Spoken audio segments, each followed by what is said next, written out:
Hey, Chaucer, how did the counterclockwise organization get started? You know, that's a story that goes back to the beginning of time. Time had a beginning? Indeed it did, Diana. Jeeves, let's start the show.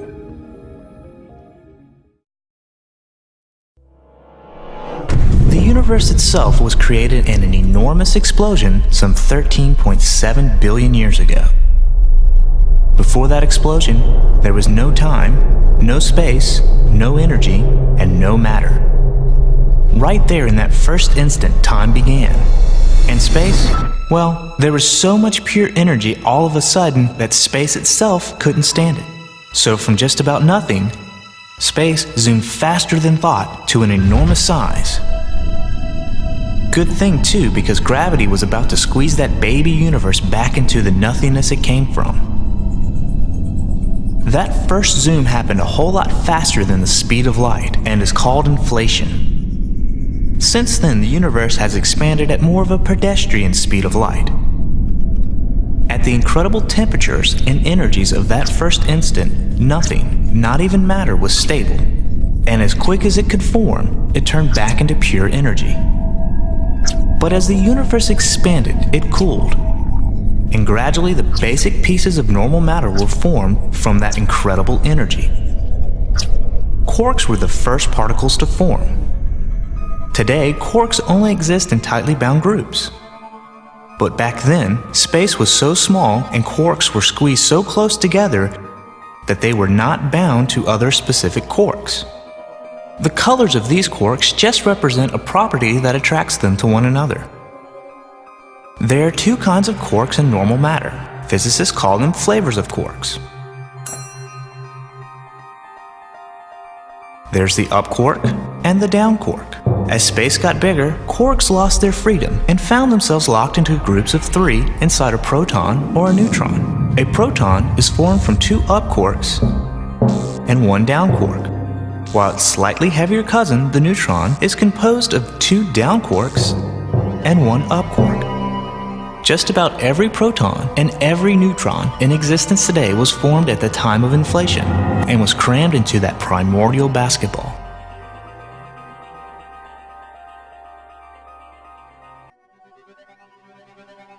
At this point, every neutron was in a desperate race for its life.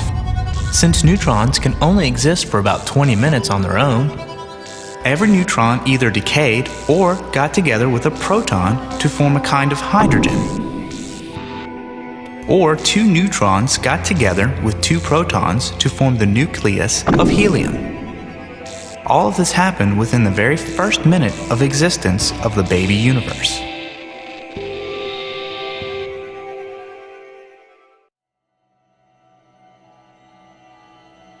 Electrons were the final basic particles to freeze out of the energy soup. But the energy density was still way too high for electrons to join together with other particles.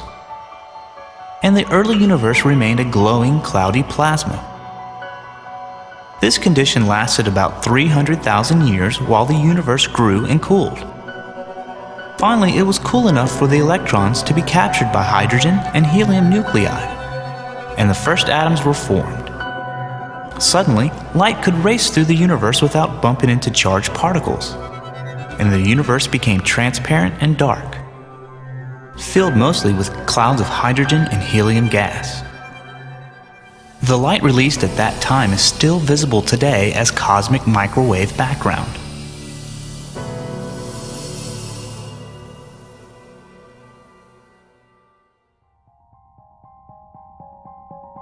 So how did an almost perfectly dark and smooth universe become littered with stars? Inflation itself caused the first tiny ripples in the density of matter. And over a period of about 10 million years, matter increasingly gathered at these denser locations. After 100 million years, the center of each cloud evolved into a star as massive as 100 suns. Across the universe, these first-generation stars lit their furnaces as their cores became hot and dense enough for nuclear fusion.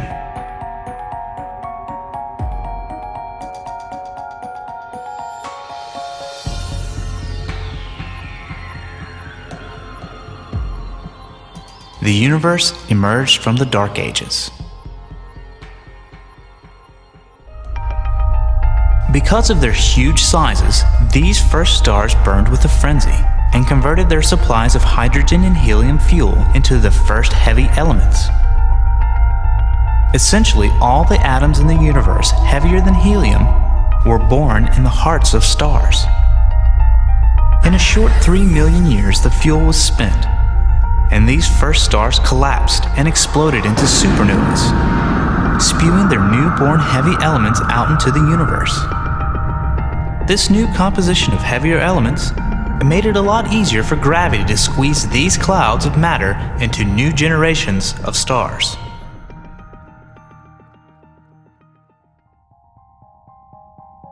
It took another 500 million years for gravity to do its work on these new mixtures of hydrogen, helium, and heavier elements. Thousands and millions of second-generation stars were born from these clouds. Small groups of these new stars were drawn to each other gravitationally and merged to form ever larger and larger groups. Our own galaxy, the Milky Way, is an example of a spiral galaxy born in this early era. Today it contains about 200 billion stars, and it is still growing as it absorbs small neighboring clusters of stars.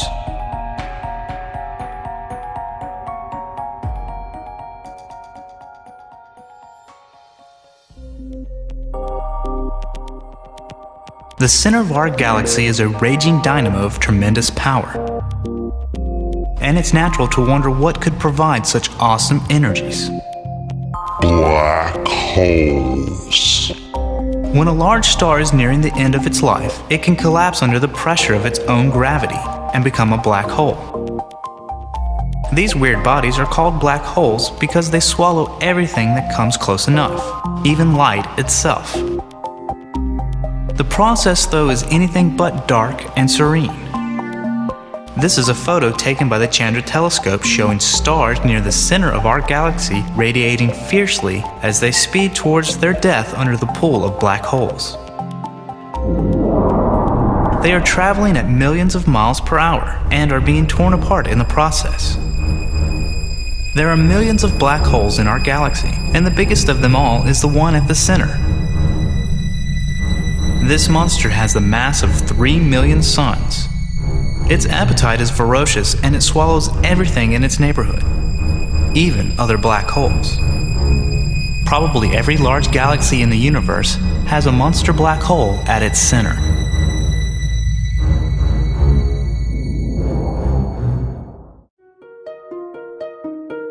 Until recently, we thought that galaxies were the largest structures in the universe, and that they were pretty evenly distributed. But now we recognize that galaxies join together to form clusters, superclusters, walls, and filament shapes. The Milky Way is a member of a group of 20 or 30 galaxies and star clusters called our local group. The largest galaxy in this group is our sister spiral galaxy, Andromeda. Larger groups called superclusters may contain thousands of galaxies. The nearest of these is the Virgo supercluster, towards which we are being inexorably drawn. Can you feel the tug? This is a map of all the clusters and superclusters within a billion light-years of Earth. Represented here are some 200 million galaxies, and this is still less than 1,000th of the known universe. From small beginnings, the universe has prospered.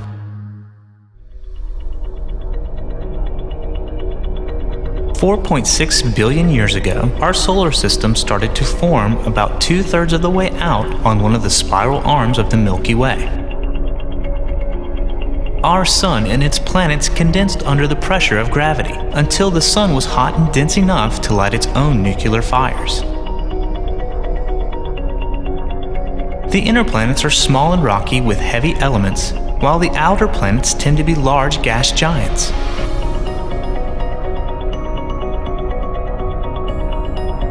Our sun is an average-sized star, but it dwarfs the planets. Earth is the tiny planet third from the left.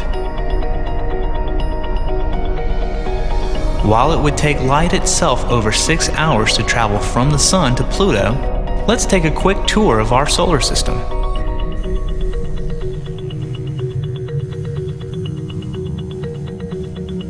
The planet Mercury is the closest to the Sun,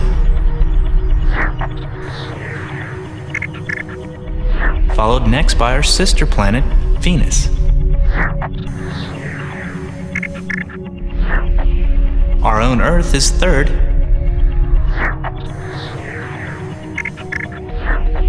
our neighbor, Mars.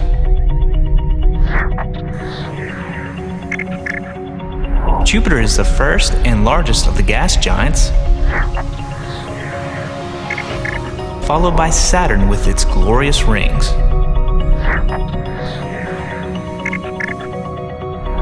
Uranus rolls on its side. Neptune is a blue world.